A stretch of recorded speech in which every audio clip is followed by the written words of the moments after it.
Assalamualaikum warahmatullahi wabarakatuh. Saya Muharami Aisyah Hanafi dari Prodi Ilmu Pendidikan Agama Islam kelas 2B Universitas Pendidikan Indonesia. Ingin menjawab soal ujian tengah semester mata kuliah Ulumul Quran dengan dosen pengampu Kiai Haji Al-Am Abdul Salam dan juga Bapak Dr. Cucu Surahman. Pada soal yang pertama, jelaskan definisi Al-Quran dan juga nama lain daripada Al-Quran. Al-Quran sendiri merupakan firman Allah yang disampaikan melalui malaikat Jibril dengan redaksi langsung dari Allah tanpa ada perubahan yang langsung disampaikan kepada Rasulullah SAW selaku Nabi terakhir yang menerima wahyu Al-Quran dan kemudian disampaikan kepada seluruh umat Islam yang dari generasi ke generasi tidak ada perubahan sama sekali. Al-Quran berasal dari kata qara'a yaqra'u qira'atan yang berarti sesuatu yang dibaca. Oleh karenanya Al-Quran merupakan hal yang wajib sebagai anjuran bagi seluruh umat Islam untuk membaca dan juga memahaminya. Maka dari itu Allah memberikan pahala yang luas bagi orang yang mempelajari dan juga memahami Al-Quran. Nama lain dari Al-Quran ada 12.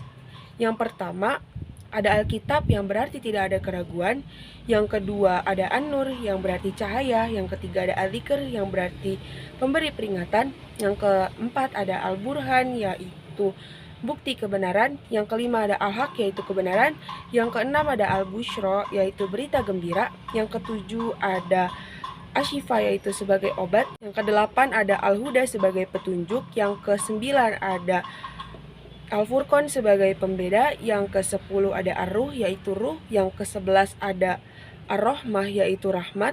Dan yang terakhir ada Al-Bayan yaitu sebagai penjelas.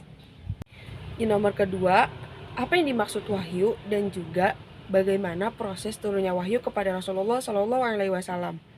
Nah, wahyu sendiri memiliki arti tersembunyi dan juga cepat.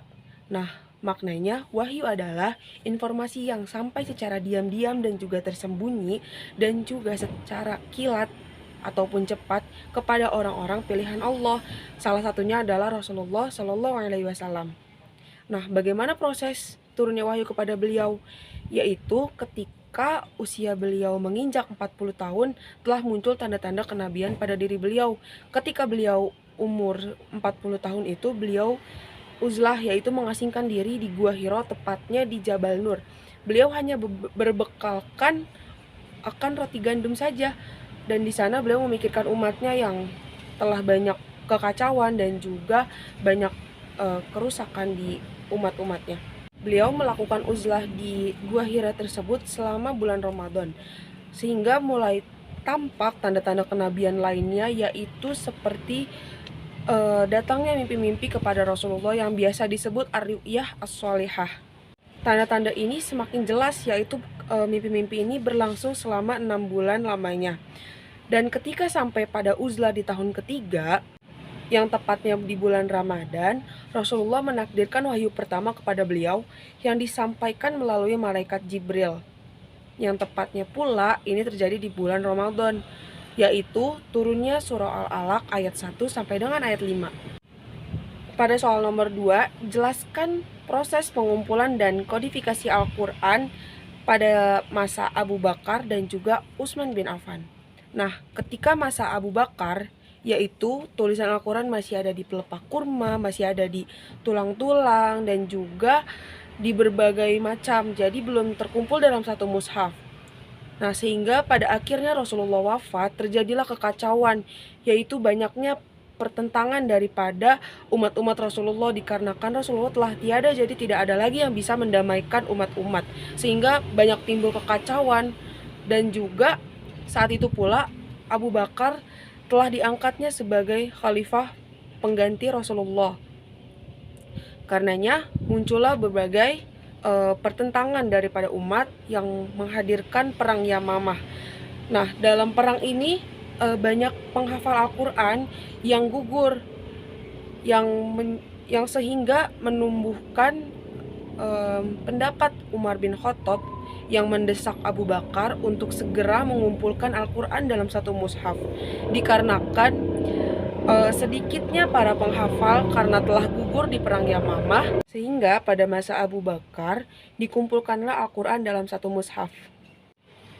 Nah, ketika masa Utsman bin Affan, lahirlah beberapa mushaf yang sangat terbatas.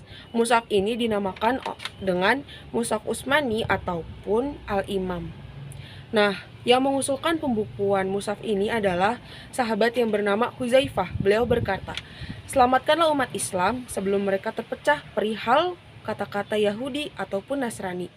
Dan juga ada faktor pendorong, yaitu telah banyaknya kebutuhan Al-Quran di berbagai belahan dunia.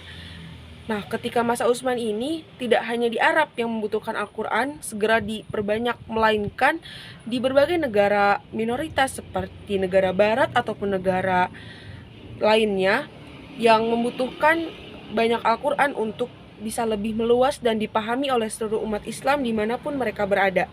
Nah, di nomor ketiga, jelaskan maksud daripada tafsir bil ma'thur, tafsir bil ra'i, dan tafsir bil isyari. Dan juga berikan contohnya. Yang pertama, tafsir bil ma'thur. Tafsir bil ma'thur adalah tafsir yang mendasarkan penafsiran pada penjelasan Al-Quran. Contohnya ada di surah Al-Fatihah ayat 6-7. Dan yang kedua ada tafsir bil ra'i.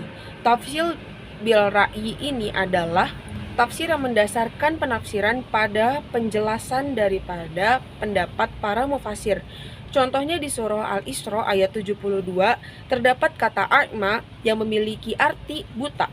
Namun para ulama menafsirkan a'ma di sini adalah memiliki makna celaka ataupun rugi dikarenakan akan masuk neraka. Yang ketiga ada tafsir isyari. Tafsir isyari adalah tafsir yang mendasarkan penafsiran pada isyarat-isyarat rahasia dengan cara memadukan makna yang dimaksud dengan makna yang tersurat. Contohnya ada di surah An-Nasr yang mengisyaratkan terkait ajal Rasulullah. Nah, di nomor kelima, jelaskan metode tafsir ijmali, tafsir tahlili, tafsir muqaron, dan tafsir maudhu'i dengan baik dan benar. Dan juga adakah kekurangan dan kelebihan di tafsir-tafsir tersebut? Nah, tafsir ijmali adalah metode penafsiran secara global, yaitu masih secara luas tanpa adanya spesifikasi yang mendetail terkait Al-Quran tersebut. Yang kedua ada metode tahlili. Metode tahlili yaitu menafsirkan Al-Quran dengan segala aspek yang terkandung di dalamnya. Contohnya seperti tentang sholat. Berarti kita juga membahas tentang wudhu, tentang tata cara sholat, tentang doa-doa setelah sholat, dan lain sebagainya. Nah, yang ketiga ada metode tafsir muqaron. Tafsir muqaron adalah menafsirkan ayat dengan ayat ataupun menafsirkan ayat dengan hadis.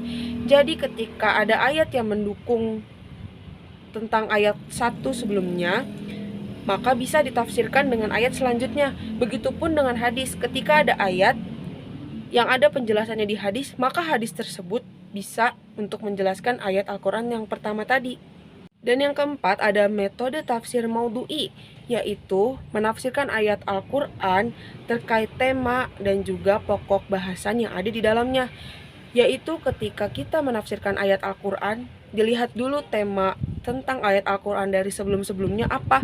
Jadi yang menyesuaikan, metode maudhu'i ini yang menyesuaikan ayat tersebut dengan ayat yang lainnya. Jadi saling berkaitan antara tema dan juga pokok bahasan yang sedang dibahas. Dan untuk kelebihan dan kekurangan daripada keempat metode tafsir ini memiliki beragam kekurangan dan juga kelebihan. Sehingga dalam menafsirkan Al-Quran kita harus lebih teliti dan juga memperhatikan metode-metode yang pas digunakan untuk menafsirkan Al-Quran. Mungkin cukup sekian dari saya, kurang lebihnya mohon maaf. Assalamualaikum warahmatullahi wabarakatuh.